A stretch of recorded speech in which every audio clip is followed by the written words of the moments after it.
Gracias por la invitación, en primer lugar. Es un placer estar aquí, es un honor. Invitado por el doctor Ferigla y su organización, Camberet Vives. La verdad es que, bueno, no sé si lo sabéis o si sois conscientes todos y todas, pero para nosotros es un referente. Sobre todo para las generaciones jóvenes que hemos empezado hace poco, pues tener un referente así, incluso en nuestra tierra catalana, pues es todo un honor. Y encima si te llama para dar formaciones y charlas como esta, pues todavía más, ¿no? Entonces, bueno, esta charla de hoy será como un tipo de presentación sobre lo que os podéis esperar en el seminario del 8 de octubre. No tiene que ver directamente con los contenidos que se tratarán allí, ya que este es un espacio que, bueno, durará 15-20 minutos y permite desplegar brevemente algún aspecto especialmente interesante sobre los psicodélicos, pero tampoco entrar mucho en detalle en ello, ¿no? Y en el seminario la aproximación será un poco distinta, será presentar de manera introductoria y más pormenorizada muchos aspectos relacionados con los psicodélicos, quizá no tan específicos, quizá no tan especializados, pero sí que más completos a nivel de psicofarmacología en general de estas sustancias, ¿no? Entonces, bueno, voy a compartir la pantalla y veréis un poco contenido de la presentación. Bueno, también presentarme, por supuesto. Soy Genís, soy psicólogo de formación, pero luego me especialicé en farmacología. Y bueno, estuve trabajando parte de las dos tesis de máster que luego hice después de la carrera en el Hospital Sant Pau con Jordi Riba, y ahora hace ya unos añitos que estoy trabajando con José Carlos Bouso en ICERS. Y ahora, bueno, entre otras cosas, pues también me estoy doctorando en salud, psicología y psiquiatría.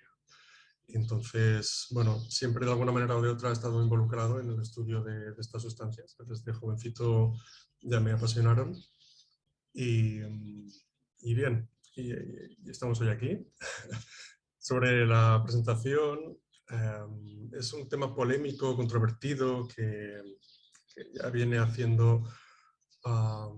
bueno, ya viene comentándose hace algunos años en el campo de la investigación con psicodélicos, y se basa principalmente en el debate de si puede ser más interesante investigar con plantas o productos naturales, pueden ser plantas, pueden ser hongos, cactus, etc., o es quizá más adecuado estudiar con moléculas aisladas, ¿no?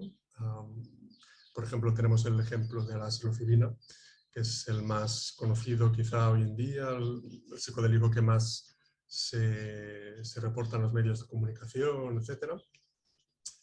Y bueno, pues como veis, se ha investigado con psilocibina en lugar de con los hongos psilocibe, y también se hace esta aproximación con cualquier otro psicodélico, ¿no? Con la ayahuasca también hay estudios ahora que se investiga con el DMT, y con la iboga, la tabernatia iboga, pues también se estudia más con la ibogaína. Entonces, la idea es comentaros o justificar el por qué se hace esto, por qué se investiga con moléculas aisladas en lugar de con plantas, y luego proponer quizá otra aproximación que, bueno, que aquí está la controversia, de que quizá es mejor estudiar y utilizar plantas y productos naturales en lugar de solo moléculas. Entonces, para poner un poco de contexto histórico, la farmacología clásica, digamos, es el modelo de Elric, que nació a finales del siglo XIX, y sus postulados se basaban en la selectividad de un fármaco, de una molécula, y en utilizar un modelo lo más elegante y lo más específico posible, ¿no? La idea era que tú utilizaras un fármaco y que solo afectara a la diana concreta de tu organismo que te interese afectar por la enfermedad que sea, y que no toque nada más de tu cuerpo, ¿no? En palabras de Elric, esto era un alto parasitropismo y un bajo organitropismo. Entonces, esta idea de que los fármacos irían a tocar una diana concreta y no tocarían nada más es lo mismo que tenéis en esta imagen. Es como si yo tiro un dardo y el dardo no va directamente a la diana, sino que va recorriendo el laberinto sin tocar ninguna de las paredes, llegando al final de manera súper precisa y súper elegante a la diana, ¿no? Esto, como veremos luego, pues es bastante utópico en el caso de nuestro organismo, pero bueno, este es el modelo que ha imperado hasta hace muy poco en farmacología en general, ¿no? Y luego pues también tenemos la idea de que si queremos fármacos selectivos, pues también tenemos que utilizar moléculas aisladas, ¿no? De que el uso de plantas, productos naturales, pues no sería tan indicado en este caso y sería recomendable aislar los principios activos de estas plantas, ¿no? Esto traducido bueno, por supuesto, el paradigma de Elric tuvo un mayor impulso desde los años 2000, cuando se secuenció el genoma humano. Como recordaréis algunos o algunas de vosotros, pues se hizo esta rueda de prensa, ¿no? Con Bill Clinton, con científicos del proyecto Genoma, que llevó 10 años en completarse, desde principios de los 90 hasta el año 2000. Y esto, por supuesto, dio un nuevo impulso a este paradigma porque se pensó que, bueno, si teníamos todo el genoma humano descrito, podíamos ir a los genes que fueran responsables de cualquier enfermedad, desactivarlos, apagarlos y con eso curaríamos todo, ¿no? Pero bueno, como veremos más adelante, pues la historia termina un poco mal. Y bueno, todo esto que comentaba, pues traducido a la investigación con psicodélicos, pues ha seguido el mismo proceso, ¿no? Como se ha enmarcado dentro del paradigma clásico de farmacología, pues tenemos que en el caso de la ayahuasca, aunque sí que hay estudios de farmacología básica, los que hicieron en el Hospital San Pau, por ejemplo, y algún estudio terapéutico que sí que utiliza la bebida y por tanto sí que trabaja con productos complejos, pues también hace algunos años que han empezado a aparecer estudios donde se investiga con DMT aislado y se está planificando también algunos en los que se utiliza DMT y betacarbolinas aisladas y administrarlas como si fueran un fármaco, ¿no? En el caso de la psilocibina, pues por supuesto, no hay a día de hoy estudios con psilocibes, con el hongo psilocibe, con humanos y desde el principio se optó por investigar con psilocibina, ¿no? Y con el caso de la taberna antiboga, lo mismo. En este caso también somos culpables de ello nosotros. Tiramos la primera piedra, pero también nos declaramos culpables, porque hasta el día de hoy no se ha investigado tampoco con la planta de la iboga y se lleva investigando básicamente con uno de sus alcaloides, que es la ibogaína. Entonces, bueno, la historia que os contaba antes del paradigma clásico pues terminó mal porque se vio desde un principio, desde poco después de los años 2000, que estos fármacos selectivos que iban a curar tantas enfermedades pues al final resultaron poco eficaces y también con un perfil de efectos secundarios bastante incompatible con la práctica clínica, ¿no?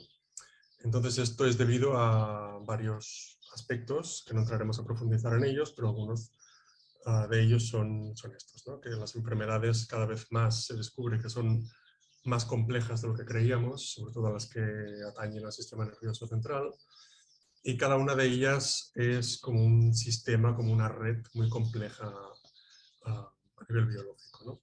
Y eso hace que ataques muy selectivos, por muy importante que sea la diana que estés atacando, un gen en concreto o lo que sea, como la enfermedad es un propio sistema, pues tiene mecanismos compensatorios para seguir sobreviviendo y no derrumbarse, ¿no? Entonces también muchas de ellas también tienen un origen poligénico, no solo son uno, dos o tres genes los que están implicados, sino que es una red de genes también.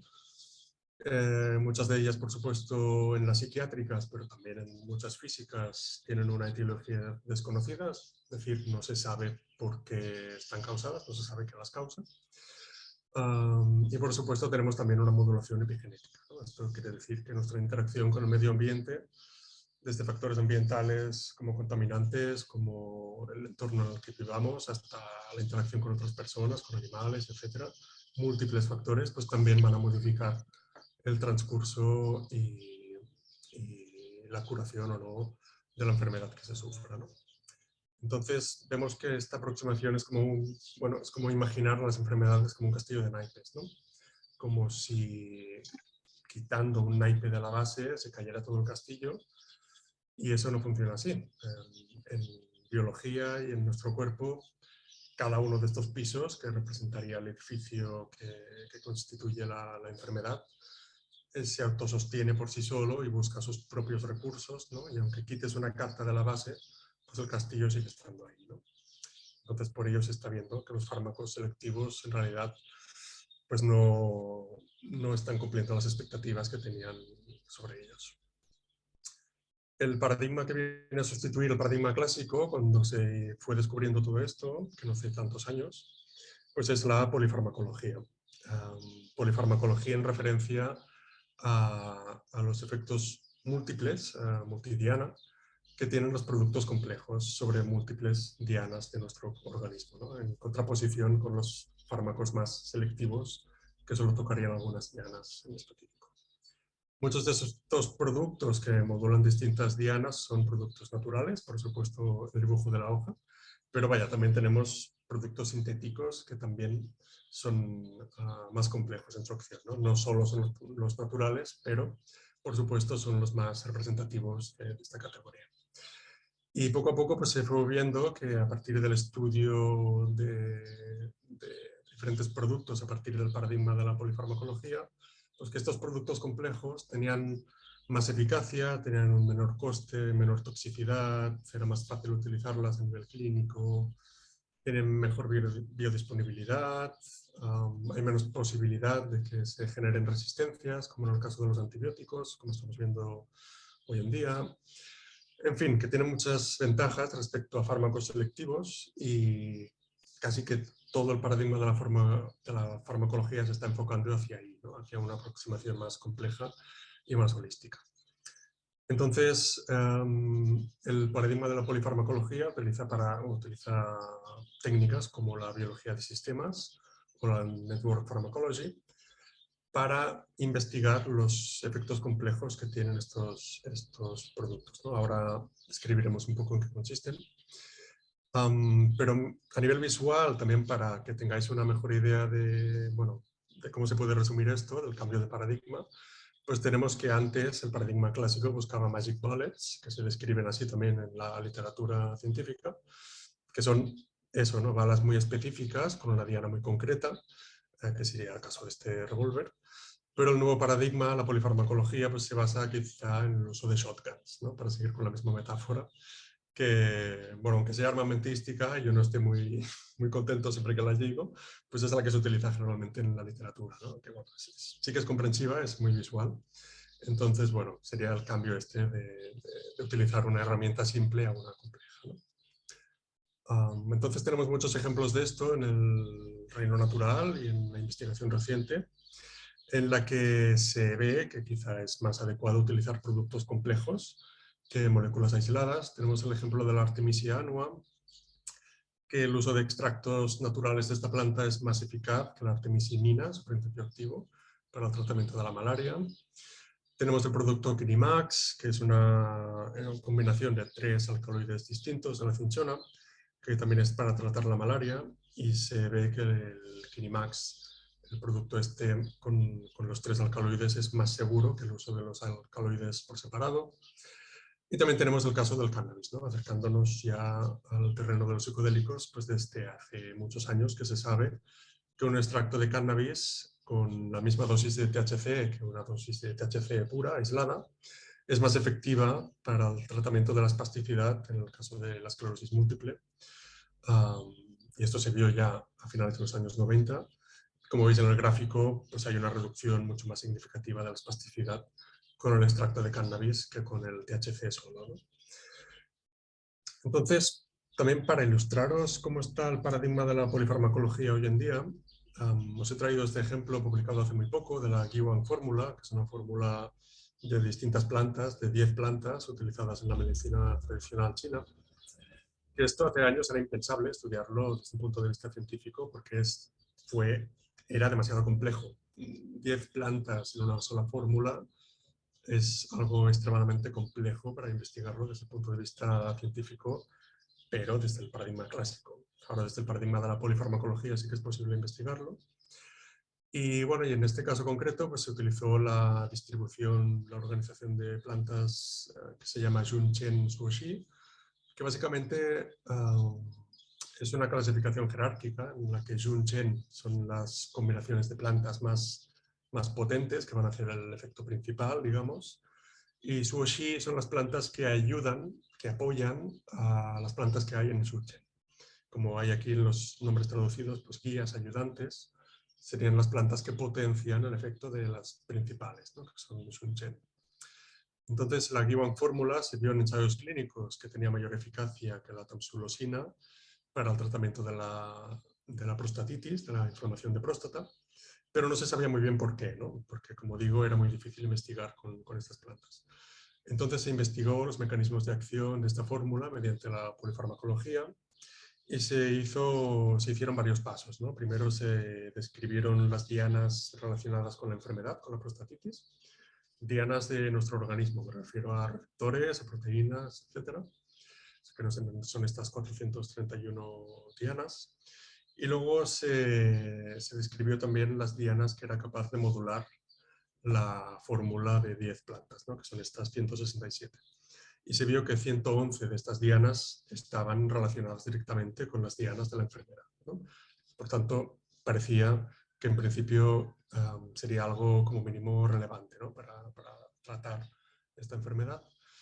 Luego se hicieron mapas como este, que en la parte izquierda hay todos los genes relacionados con la enfermedad, que como os decía antes, en enfermedades como esta, pues obviamente no son solo 2 o 3 genes los que están implicados, sino que son todos estos en este caso.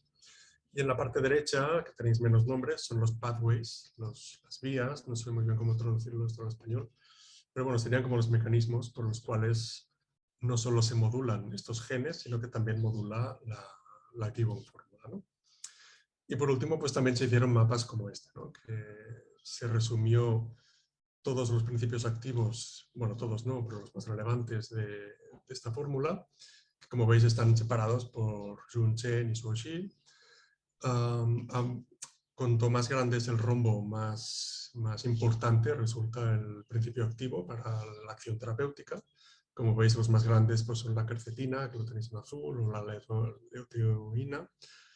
Y a la parte de abajo tenéis círculos, que son las dianas más implicadas en la enfermedad, en la prostatitis, ¿no?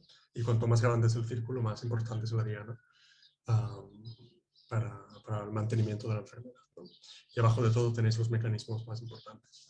Por tanto, tenemos grandes mapas como este que nos permiten entender por qué productos complejos pueden funcionar, incluso pueden funcionar mejor que medicamentos muy selectivos, ¿no? Y entonces, en el caso de los psicodélicos, pues estamos aquí. Estamos lamentablemente muy retrasados en este aspecto, porque mientras se están haciendo investigaciones dentro de la polifarmacología, como os he presentado, pues en los psicodélicos estamos aquí. Estamos todavía muy centrados en el receptor principal, el 5HT2A, que es un receptor de serotonina, y estamos empezando a descubrir otras dianas y cómo la modulación de estas otras dianas estaría involucrada en los efectos terapéuticos, ¿no? Entonces estamos todavía muy en pañales en investigación con psicodélicos y parece una buena idea conectar estos dos paradigmas, la investigación psicodélica y la polifarmacología, para que una se pueda beneficiar de otra, ¿no? Entonces sí que, bueno, empezamos a ver algunos estudios que sí que tienen una aproximación más compleja a la investigación psicodélica. En el caso de la ayahuasca se publicó este artículo hace un par de años en el que describieron más de 2000 componentes de la ayahuasca, además del DMT y las betacarbolinas. Y además de esto también se descubrió que un efecto neuroprotector que se desplegaba como resultado de un efecto de sinergia entre algunos componentes de la ayahuasca que no tenían que ver con la DMT ni las metacarbolinas, eran otros componentes, pues también podría ser útil para el tratamiento del Parkinson, ¿no? Porque realmente era un efecto neuroprotector muy potente. Y bueno, y aquí es uno de los ejemplos que vemos de la importancia de ir más allá de los principios activos, ¿no? Porque luego en la parte de detrás, digamos, pues tenemos efectos muy interesantes que también podríamos aprovecharlos para tratar otras enfermedades, ¿no? Y también, bueno, un estudio posterior también vio que los efectos antiinflamatorios de la ayahuasca, en este caso de la Banisteriopsis caapi, de la liana, pues también sucedía, se desplegaba debido a efectos de sinergia no relacionados, de nuevo, con las betacarbolinas, sino con otros componentes, ¿no? En el caso de los psilocibes, pues también hace poco se describió la presencia de betacarbolinas dentro del mismo hongo. Las betacarbolinas, bueno, para quien no lo sepa, son las responsables de que la ayahuasca pueda tener efecto. Si administras la planta, la chacruna u otras plantas que contengan DMT directamente, no vas a tener efecto, pero es gracias a las betacarbolinas que hay en la liana, que también lleva el nombre de ayahuasca, es gracias a estas que el DMT puede actuar y puede tener efectos psicoactivos, ¿no? Entonces, estos efectos de betacarbolinas que en la ayahuasca buscamos en una planta concreta, pues aquí ya las tenemos en el mismo hongo, ¿no? Y esto como mínimo sugiere que el uso de hongos tendría mayor biodisponibilidad en la psilocibina que en el uso de la psilocibina aislada, ¿no? Por tanto, es desde el punto de vista científico súper justificado que se utilicen los hongos en lugar de psilocibina porque puede ser una mejor opción desde el punto de vista terapéutico, ¿no? Y también otro artículo reciente pues, informó de nuevos compuestos de los hongos psilocibe que todavía no se conocían. Y para mí es muy chocante esto, porque llevamos muchos años investigando con psilocibes, bueno, con psilocibina, y todavía hoy no sabemos qué contiene el hongo del género psilocibe, ¿no? Por tanto, bueno, es una investigación que todavía está muy en las primeras fases. Y bien, todo esto nosotros, que es un discurso que llevamos defendiendo en ICERS desde hace algunos años, pues lo hemos ido publicando en revistas científicas porque la mejor manera de probar o de testar estas ideas es exponerlas públicamente, ¿no? Y que puedan criticarlas o aprobarlas la comunidad científica y cualquier lector que se aproxime a estos textos. Y bueno, hemos publicado esta pequeña pieza, que fue como una primera aproximación para proponer la conexión entre estos dos paradigmas. Luego publicamos este artículo mucho más extenso, donde ya detallábamos cómo se traduciría, cómo sería esta conexión efectiva entre la investigación psicodélica y la polifarmacología. Y luego finalmente publicamos este capítulo, que quizás es el más completo, y que podemos compartir si alguien está interesado. Al final pongo mi dirección de email, en donde describimos desde los motivos químicos y evolutivos por los cuales los productos naturales modulan distintas dianas en nuestro cuerpo, hasta implicaciones éticas, etc. En este capítulo lo pusimos todo porque precisamente te permite poner mucho más texto que en los artículos así en general. Entonces, para finalizar, los argumentos a favor de utilizar productos enteros en lugar de moléculas aisladas pues serían un poco estos, ¿no? Hay una mayor eficacia y seguridad por parte de los productos enteros. El uso de estos productos enteros sería más fiel a la realidad. Y a la realidad me refiero a lo que hace la gente en general, porque podemos estudiar la psilocibina en un laboratorio, pero al final lo que hace la gente es tomar los hongos psilocibe, ¿no? Por tanto, las primeras investigaciones, por ejemplo, que se lanzaban encuestas, ¿no? de miles de personas en las que se preguntaba pues, cómo eran los efectos de la psilocibina o qué beneficios obtenían las personas, etcétera. Pues todos esos resultados obviamente responden al uso de psilocibes, porque es lo que la gente suele utilizar.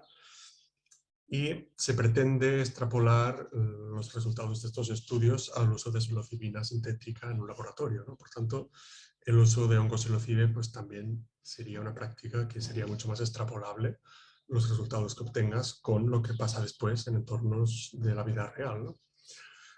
También tendría una mayor coherencia con los paradigmas farmacológicos recientes, como os comentaba, como es la polifarmacología, y también estaría en mayor sintonía con el uso tradicional de estos productos, ¿no? En el uso de productos naturales en general y Y eso, han encontrado faltas de eficacia o una seguridad más pobre cuando no se ha respetado este uso tradicional, ¿no? Por tanto, en este caso, pues también sería recomendable seguir estos preceptos, ¿no? Hacer lo que se ha hecho siempre, básicamente. Y los problemas que puede ocasionar el uso de productos enteros, que también los hay, pues serían, el principal sería que sería más difícil obtener patentes y que por tanto las compañías farmacéuticas estarían menos interesadas en desarrollar fármacos en base a estos productos. Como mínimo, a nivel económico no les reportaría el beneficio que pueden obtener ahora con productos sintéticos que sí que pueden patentar.